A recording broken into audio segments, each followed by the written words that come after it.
Welcome to the show that looks at truth, fiction, and reality with a smirk.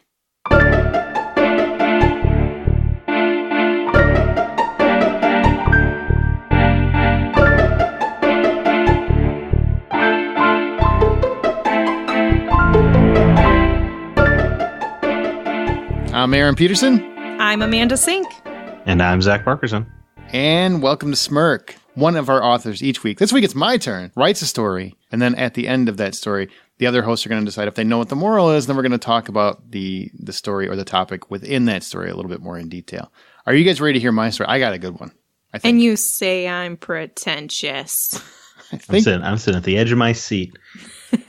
This feels like snark. It's more of a smirk. It's, yeah. Oh, you beat me to it. All right, well, I hope I can keep you guys' attention because it is a little bit of a long one, so settle in. I'm about to tell you a story.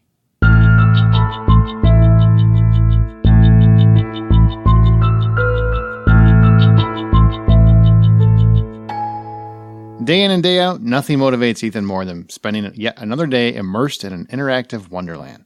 Movies, TV, games, books, anything but reality is his drug of choice. So one day, Ethan wakes up and realizes he needs to do something more with his life. He needs something more. The problem is he has no idea what that something actually is. He's tired of living this life of safety and seclusion, so he decides it's time to take a few chances. Ethan begins his daily internet searches, perusing random sites, looking for intriguing concepts, finding an idea that will gain his attention, and he finds one. Backpacking. Yeah, backpacking. Upon his reading, Ethan learns that backpacking can be a fairly dangerous activity, and one someone should never attempt alone. So he recruits one of his closest friends, Wade, to join his venture. Together, Ethan and Wade put together a date, they put together a plan, they set out to become backpackers in the UP of Michigan in a desolate section of 90,000 acres of wilderness known as the Porcupine Mountains. Ethan and Wade do their due diligence in their research. They buy all the necessities they seem to need: tent, sleeping bag, food, medical kit, clothes, water purifier, portable fire, pans. Too much, in fact. They believe they are ready to go, and the next thing they know, the trip has arrived.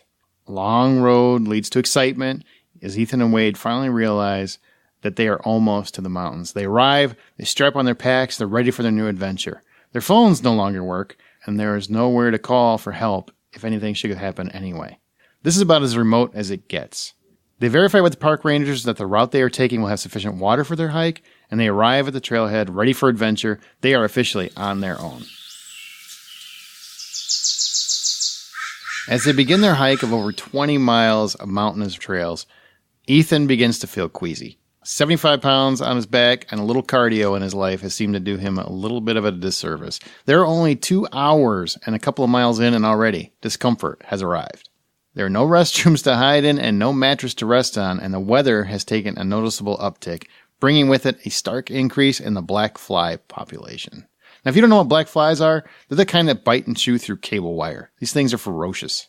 Barely able to hike any reasonable distance without a bathroom break, Ethan and Wade agree to camp there for the night, rest, start fresh in the morning. It's a beautiful, quiet night on a lakeside, no interference from other campers, no noise of any kind, nothing but their own thoughts and conversation to keep them company. For all the discomfort, Ethan and Wade realized exactly why they were here. The next day, after some beautiful scenery and solid bonding between friends, they arrive at their next campsite, a soft bed of pine needles surrounded by a running creek directly to the east of them, a serene picture only found in postcards and Nicholas Sparks novels. The pine needles cracking woke Ethan up first. The heavy breathing followed next. Deep, heavy breathing.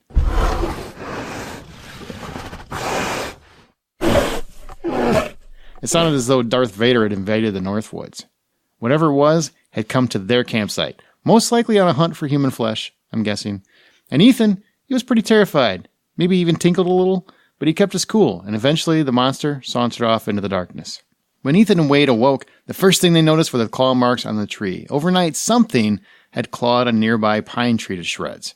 They chose to believe this devil monster was sharpening his nails for the kill, scared off only due to the 2-day lack of showers sleeping between those tent burritos. They laughed, while secretly realizing they escaped a face-to-face with a bear, packed up and headed off on their next hike. The final 2 days of this hike would take care of those last 12 miles, splitting them up in two as they moved up and over the mountain and back to the car. A couple of miles traveled and something began to sink in, and there was no water anywhere. The temperature was rising, hottest day of the year thus far, and the streams and ponds these two were promised were nowhere to be found. They continued their trek, ultimately running out of water, even after careful moderation. If they were near home, this isn't a problem. You hit a gas station, you refresh yourself. But this was the middle of a forest and a heat wave, with all that weight on their backs and an uphill climb. There were no campers, no convenience stores, and with little water in their bodies that remained was quickly sweating away with each and every step. As the trail grows steeper, the duo grows quiet. No longer laughing, Ethan becomes increasingly irritable and frustrated. As each mile passes, his faculties diminish as well. Cloudy vision, dissipating energy, exhaustion. As Ethan and Wade continued on and ultimately reached the peak of their hike, both realized they had lost the ability to sweat a couple miles back. No perspiration, no saliva, neither was present for either man. They knew they were in dire straits when they finally emerged atop the trailhead. They pushed each other with every ounce of energy. Small steps felt enormous, and it took all of their energy just to get to their car. But they made it together. They immediately guzzled as much water as they had handy. 2 gallons between them were emptied as both men waited to feel some semblance of normalcy again.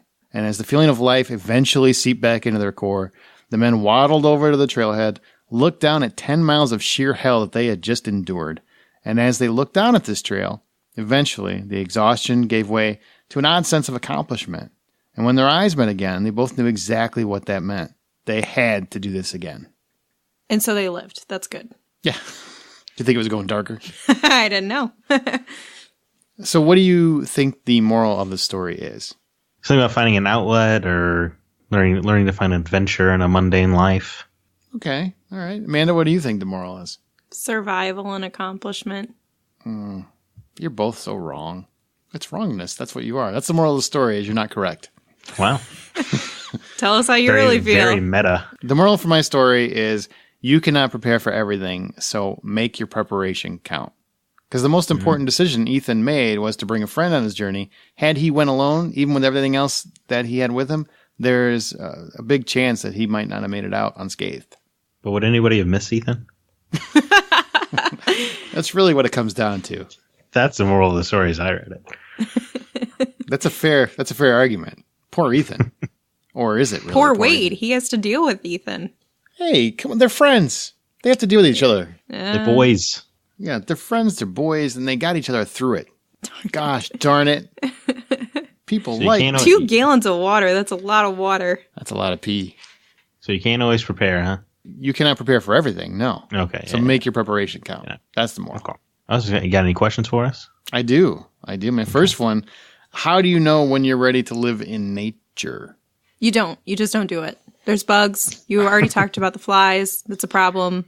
Don't do it. I'm not making it up. Have you ever been to the UP of Michigan? No. Or seen a black fly? They are the size of a Buick, if you know what a Buick is. They're that big, and they bite through things, like through your clothes. They will actually bite through clothes. So you remember when you asked me if I had ever been there? That's exactly why that's a hell no. Never. Okay. Not a chance. Flies. I mean, that sounds like Amanda as I know her. Nope. There's no circumstance where you would think No. living in nature is a good idea. Nope. No circumstance. Not when I have to None. experience that. What if they bite through the house? Or they bite my electrical cord? Bite through what electrical cord in what house? You're in the middle of the woods. She's living there. I'm She's living moving into in it. nature. I'm not just going to live out there in a tent, am I? Well, I mean, ready to live in nature for a short period of time, for backpacking, something like gotcha. that. Okay. Yeah, still that's a no. Nope. I can't think of a single one that would get me out there, no less live there for a period What of if you're time. on the lam? She has never sounded more sure of an answer ever. I don't think I have been. I would probably commit murder before I had to do that. That's a no. She would commit murder so she didn't have Yes, to do that. exactly. So then I could go to jail and not live outside. If Ethan had asked her, Ethan would not be alive right now. Poor Ethan. What about you, Zach? How do you know when you're ready to live in nature? I mean, you can sprint up a flight of stairs without losing your breath, I guess. That's important. Yeah. Yeah, there's a lot of up and down going on in the UP. Or backpacking in general. Then there are Backpacking people. in general, yeah. There's you go on the East Coast, West Coast. There's all trails all over the country, and you can take them. There are people that take hundreds of miles of trails where they just backpack, and it's insane to me. Those people are insane. Well, there's something to respect, though, don't you think? I mean, I don't. I think they need to be evaluated. you don't see the account, like there's an accomplishment there. People think when you win a gold medal, it's an accomplishment. I think backpacking 100 miles is quite an accomplishment. If there weren't so many bugs and insects, I would absolutely be down for trying it out. But there is no way you're getting me out there, and there's no way that that's where I'm going to live. We've already established the longest hike Amanda takes is from her house to the car. No, I have to walk around to different places. But yeah, no, that's a... We understand your placement, but still for people that are willing to deal with that. I don't understand why they're willing. I can't get in that mindset. I think it comes out you need to be more physically fit than you think you would need to be. You have to be okay with you're not going to socialize with people for a few days other than the guy you bring, I guess, or the gal you bring. You have to be mentally prepared, not just physically prepared to go out there, but you have to be mentally prepared to get through whatever you're going to encounter, whether that's giant flies that could eat your entire head, or if it's just a dehydration for a short period of time. I'm running low on water. What am I going to do? You have to constantly, I feel like, be thinking about the possibilities of what could go wrong and how you're going to deal with it when you're that reliant on nature and you have no other opportunities to have someone save you if something goes wrong. In those woods, I'm assuming there's probably, obviously there's a lot of bears out there. So you have to constantly figure out, what do I need to do to avoid having, attracting those animals my way? What do I need to do to ensure that my water is purified if I forgot to bring my purifier? You know what I mean? There's so many different things that you have to be mentally and intellectually there and present for. Not more than, but equal to your physical preparedness. I mean, yes, you need to be in shape. You need to not be a giant smoker, because I don't think you'd get through it if you were a massive smoker. As opposed to a tiny smoker? Well, I mean, if somebody who's a heavy smoker, a chain smoker. I feel you. Okay. Zach, we know how she feels. She's very adamant. She would never do that. Would you ever do that? Yeah. Oh, yeah. I feel like it's an excuse to actually have to survive, because everything in life is so taken care of for you. There's a fast food restaurant on every block. Out there in the wilderness, you only got yourself and what you brought. If you didn't bring enough, you gotta improvise. So it sounds exciting, is what I'm saying. Does that mean eating Wade's leg if you're Ethan and you run out of food? Sure. No one will ever know. Wade's not going to limp all the way back to the car. So now you got a couple of legs and you got some arms. You just happen to mention, hey, he never showed up. He went for a walk, something like that. He never came back. Those bear claws, they must have got him. There you go. You go tackle the bear, you get his arm, you cut that off, and you use that to make it look like he was attacked. It seems like a very dramatic ploy on my part. It's interesting that you would say that that's the reason you would do it. You would do it to survive, as opposed to remove yourself from social media and conventions and whatnot, to disconnect yourself. Yours would be just to prove that you could do it, as opposed to, I want to disconnect. There is certainly the aspect of disconnecting, getting away. No one can. Less about disconnecting, more about disconnecting from other people. It's not that I want less social media, it's that I want less people texting me. That's pretty funny. Busy man you are. People want my attention. I just get so tired. Did you send text messages to yourself? Is that really what it is? Oh, I am my favorite conversationalist. You look nice today. You know what? Thank you. So do you. No, I don't say that to myself. It's like those people that tell Alexa, tell me I'm pretty. Will she do that? That's what I heard. Don't say that word too loud. She's always listening. Yeah. She's probably listening to this. If you're listening to this podcast on Alexa, does that mess it up? Alexa. You have to be pretty loud. Alexa, play some Barry White. Let's get down. Next question. What are your essential items for a journey like this? So say Amanda, you're going to have to I will pretend. Okay, yep, pretend. I'll imagine. You're going to the woods. What do you think your essential items are? Definitely water purifier, canteen of some kind, water, high protein trail mix, beef jerky, stuff like that. Keep your body rolling. Some smart light foods would go a long way. Not astronaut food or MREs, because those are gross, but you can find the right food. All right. This is probably going to be more difficult for me because I've never had to put myself in this position. Can't take a TV. You cannot take a television. I would not want to carry that. And that's the problem is I have to think about stuff that's super light that I can carry on my back that's not going to make me complain. A Kindle? Actually, I probably would bring a book. I wouldn't bring a Kindle. I'd bring a book. I don't like. So you bring heavier and weightier things. I would just bring a book. Switch. Just a book. You bring a Nintendo Switch.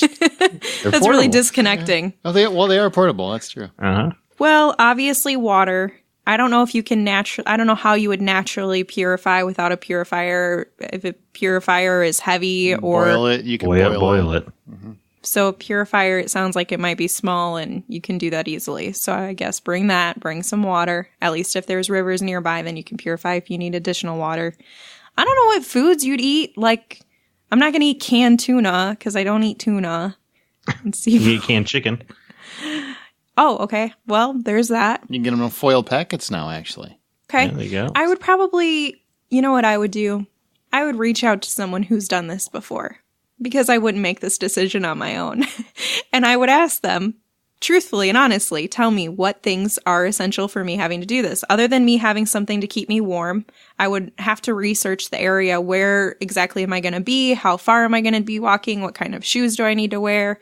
What sort of things do I need to know before going out there? Because it's not like I was in the Boy Scouts or the Girl Scouts or something and learned about trails. So I would be the person who would research and go to Google to figure out some of these essentials and find an expert on somebody who's done this many times and has been to this particular area. Because I feel like each area, not that I know, but each area probably has different things that you need to know before you go in there. Yeah, generally, yeah. I mean, well, because it just varying types of, like, how far away is the water from where you're intending to be? And how many stops of water do you have in case you run out of your own water? Well, keep in mind that Ethan and Wade, they checked with the ranger that there was enough water, and they were told that there would be, but there wasn't. Don't trust that guy. You have to plan for those mistakes. Those errors. Every horror movie starts with trusting that guy. That's why I would plan out how can we make our trail work or our hike work with where the potential water stops, not water stops, but like rivers and lakes and stuff are as we're walking along. Because if we do run out of water, we need to know where they're at and they need to be mathematically set along our route. We shouldn't have to go 14 miles, east to get to the nearest water if we run out at this point. So I would do a lot of research with that and figure out more of scouting the location and figuring out what I need. And I guess for the temperature, dress accordingly. Not bring one set of heavy clothes if it's somewhere that's cold. I'd bring layers because I feel like layers are easier to change with the temperature because you never know if the temperature is going to drop or if it's going to rise or what. Lots of bug repellent. Obviously. Yeah. Get a mosquito net, put it over your face. That's a brilliant idea. You actually can get a face net. I'd also bring a knife just because you never know if you're going to need to fight a bear or if you're going to need to cut something or if you're going to need to, if you run out of your own food and there's an animal and you're starving, you need to be able to cut it. Or if it's fish, if you find fish in the river. That went dark. I know Amanda hasn't done this before because she thinks she can fight off a bear with a knife. No, but with a Swiss Army knife. I got a screwdriver too. For various uses is what I meant. There are a lot of purposes you could use it for. Get away, bear. I wouldn't Leonardo DiCaprio. Your eye. Rawr. Anyway, I would bring some sort of something because I feel like knives are useful. What if you can't get the package open? I just want to point out nobody's mentioned sleeping bag or tent. I did. Your sleeping arrangements. I'm not sleeping anywhere besides a cabin. Sleeping tent, flashlight, those kind of things. Mine would be the tent that I would need would be very extensive. Because it would have to have like 5 layers to keep the bugs out. Jeez. Okay, obviously you do not belong outside anywhere. It would have to be Star Wars themed as well. Obviously. All right, so the final question. This is the big one, okay? Who can you trust to accompany you on a trip where your very safety can come to depend directly on them? How do you determine who that person is? Who's going to help me survive in the wilderness? Mm-hmm. Nobody. I am my only friend.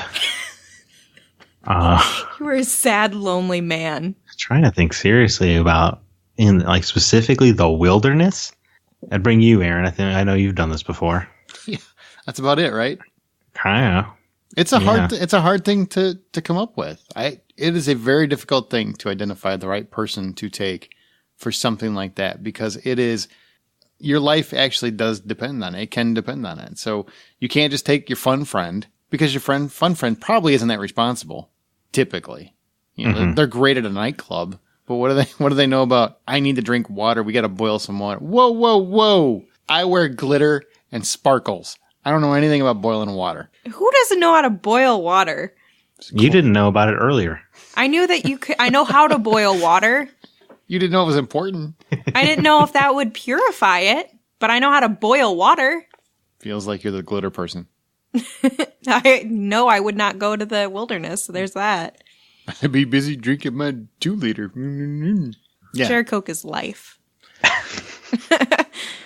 I think I could probably take my buddy Jeremy as well, although I don't know how much hiking he's done. I feel like not a lot of people have done this kind of thing before, Not in this day and age, no. Yeah. It feels like it's not too popular a hobby because it doesn't have spider webs or Captain America's shield or anything in it. I guess if you're doing it for fun, you would just take somebody that you could trust your life with. I could trust my wife with my life, for instance. Somebody who wouldn't want to trip you when the bear's chasing you. You don't have to outrun the bear, you just have to outrun whoever you're with. Yes, bring somebody selfless. I would need to bring someone who isn't stubborn, and I would need to make sure that I'm not too stubborn also, because I feel like you have to be able to communicate effectively when you're on some sort of trip like that. Yeah, run! Well, just a matter of something as simple as, which direction are we going in? Which direction do we need to be going in? And what should we, how far should we go? And if someone is too stubborn where they're not willing to consider all of the circumstances in the situation, you might be left alone to figure it out on your own because you two aren't on the same page for things. So it would have to be someone that I can communicate with, that's open-minded and isn't too stubborn. Someone, obviously, that I trust. Someone who has some experience in this. I wouldn't just go with any friend. It would have to be someone who has done this before, who we both have kind of looked into the area and figured out, the pertinent information pieces before we go on the trip. Someone who can still handle themselves. I don't need to baby them, but maybe they'll baby me and shelter me from the bugs. I don't know. Aaron? I want to go back to your point real quick, Zach, before we move on. When you said that there weren't many people who do this as a hobby, you don't think. Why do you think that is? Times change. I think it is hard for people to unplug. And the idea of going 5, 6, 7 days without being able to use your phone at all is probably not too appealing to people these days. That's where our lives are now, is the internet. So to go without it for a whole week, so to go without your life for a whole week, I think that's scary to people. Not only that, there are bugs out there. Exactly. You don't get to go to McDonald's. You don't get to just go grab a beer. Because even vacations, you go and you do a lot of relaxing, and this isn't exactly relaxing physically at all. Maybe mentally, because you get away from your damn wife for a few days. But yeah, I think that's a difficult prospect for most people to come to terms with. I feel like there's not a lot of people who do it, not just because they have a difficult time unplugging. I think that is a factor. But I think it's also because it's not something that's really pushed in society. And I don't think a lot of people have the time to take that much away and think of it as a vacation. If they're going to need to take time off of work, because a lot of people are working multiple jobs just to make ends meet, they're going to want to take that time to just unwind. And doing a backpacking trip is hard work. It is exhausting probably, and still peaceful in some ways, mentally and physically. But it's not something that can just make you want to kick back and relax. I feel like 20, 30 years ago, it was much easier for people to want to do something like this because things economically were a little bit better in terms of people were able to live on one wage in a household. Whereas now someone living with 2 wages, a family living with 2 wages is still sometimes hard to make ends meet, or a single mom or a single dad is working multiple jobs. So they don't have the time to get away and do something that is still demanding. If they have a break, they want a break to mentally just breathe. So I think that has a lot to do with it. People always think they don't have time for something if they don't want to do it. That too? Yeah, that's true. But I mean, it's demanding. So some people aren't going to see it as a vacation. It is demanding. I feel like those same people, if they get a trip to Disney World, they could find a way to take a week off of work. And I don't mean that they don't have the vacation time. I'm just saying if and when they do have it, they want to do something that they want to do something they would rather do. Something that is just, they're able to, okay, I don't have to constantly worry. Whereas I know people that won't do something like that because they can't unplug themselves. They refuse I think that's part of it, to disconnect from, well, I don't want to do that. I can't do that. Well, you can. You probably should. It actually would rest your brain a lot and give you a lot of... I would argue that it is not as non-relaxing as you claim. If you go to a beach, you feel like you're relaxing, but really you're looking for Mai Tais, you're drinking, you're going and doing stuff, you have plans, you have a schedule, all this other stuff.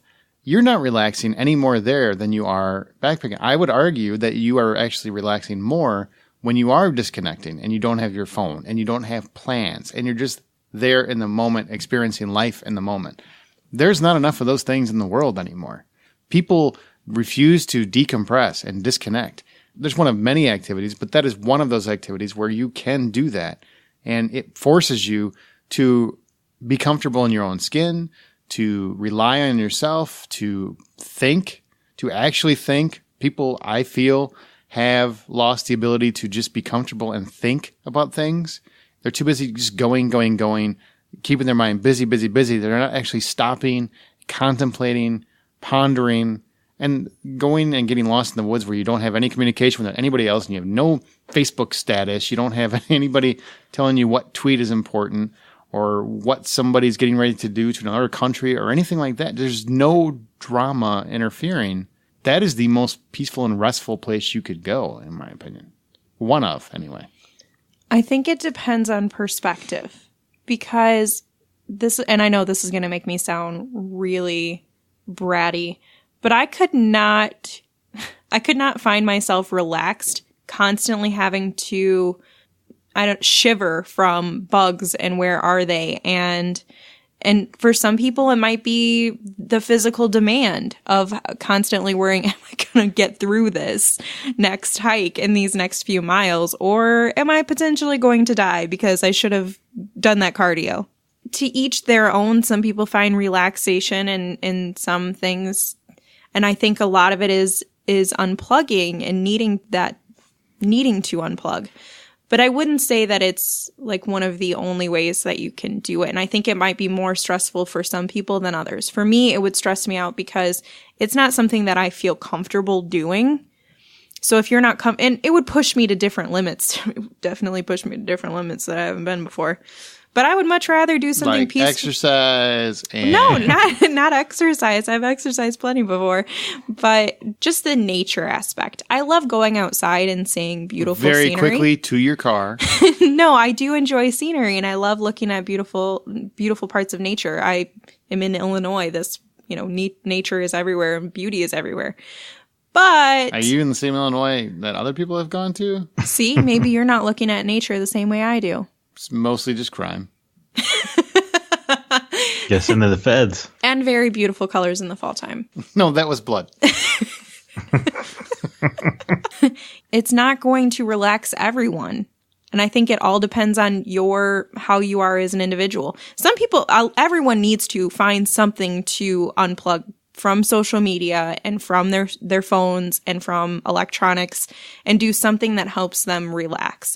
I completely agree with that. All right.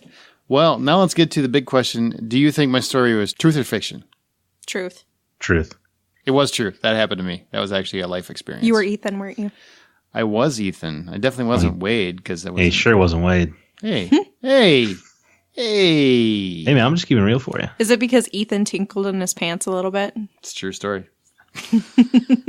True story. So all those things were true. Everything that happened there was true, including the bear. We actually had a bear outside the tent, and it was terrifying. That sounds scary. It was only terrifying because you did not bring a knife. See, you need the knife. Exactly. You need to bring rope. If I would have had a knife, I would have known that I was safe because bears are scared of silver. I didn't mean that you could get rid of a bear with it. We get it. Whatever. So we had separate tents, and we're in the tent. We're hearing the noise and the pine needles and the breathing and everything else, and we're kind of trying to mention to the other one without giving our positions away, like the bear doesn't know we're there or something. Hey, did you hear it? Yeah, I heard it. Stop making noise so he doesn't know we're here. Stuff like that. So this is actually kind of a scary experience. And then when you wake up and you get out of the tent and you see the claw marks have been ripped to shreds on the tree, that was a little frightening. But cool as well, because you're like, hey, man, we were really close to a bear attack. And you survived. Did you just throw your boxers away afterwards because they had changed colors, or did you take the time to wash them? Yeah, I definitely probably needed new pants. It was actually pretty, but it was cool. It was also an amazing experience. I really recommend that people try it more. Don't go as bold as we did. We tried, a 20-mile hike when we should have taken a 2-mile hike. You need to moderate, build up to it, get used to what you're doing and understand it. But it was still a great time, except for the 10 miles uphill, where we did stop sweating and stop having saliva and spit, and we really thought we were going to die. It was a really horrible moment until you got to the top. And if you had died there would have been no Smirk. This is true, but I wouldn't have thought much about it. I wouldn't have thought much about it. I would have just thought about, I'm dying up here on a mountain. Why? Would you have looked death in the face with a smirk? Wow. You're going to throw that in at every opportunity that you get. I would have. What? When I wrote, isn't it the one time? What are you talking about? No, that's the second. So, with that lovely story where you peed your pants, what's the name of this story? It's Tinkle. Tinkle is different than pee. You said you needed new pants. I thought the name of the story was Tinkle, and I thought that was pretty good. That's pretty clever. Yeah. I like it. Tinkle, tinkle, little star. No. The title is The Trail of Tears. I'm sorry, The Trail of Tinkling. This is a better name. That is not as dramatic as it should be. I like Tinkle, tinkle, little star. Tinkle, tinkle, little trail. You guys are making me feel bad. I was trying to share a moment with you and let you know. Oh, you did. Hey. Vulnerable. We get it. Yeah. You're crying. Hey, you couldn't cry. I couldn't cry. Dehydrated. Yeah. See, there's so how is this irony a Trail of Tears? That's the irony of the title. All right. Isn't it also the name of a horrific event in Native American history? Is it? I'm pretty sure. Okay, well, we should probably change that title. When they were all forced to go westward across the North American continent. So it's just the trail. We're just calling it the trail. The Trail of Dehydration? Nope, just the trail. We just shortened it. It's now the trail. Zach has shortened the story. Tinkle, tinkle, little star. Although I do like Tinkle, Tinkle, Little Trail. If you were to type trail into Google, the first thing that comes up is Of Tears. Well, I am pretty ashamed right now.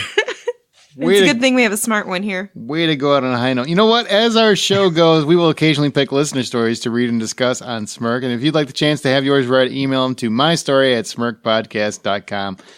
We are finding our footing and whatnot. So hopefully we'll have some of those soon. And as soon as we do, we will be sure to throw those on here. Now, join the conversation by going to our Facebook group or follow us on Twitter @SmirkPodcast. And be sure to use the show's hashtag Smirk.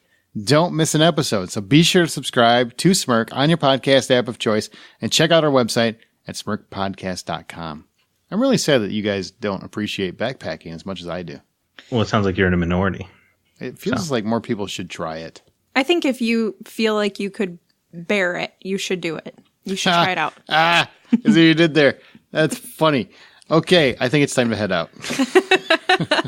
And on that note, as you write your own life story, always remember to tell it with a smirk.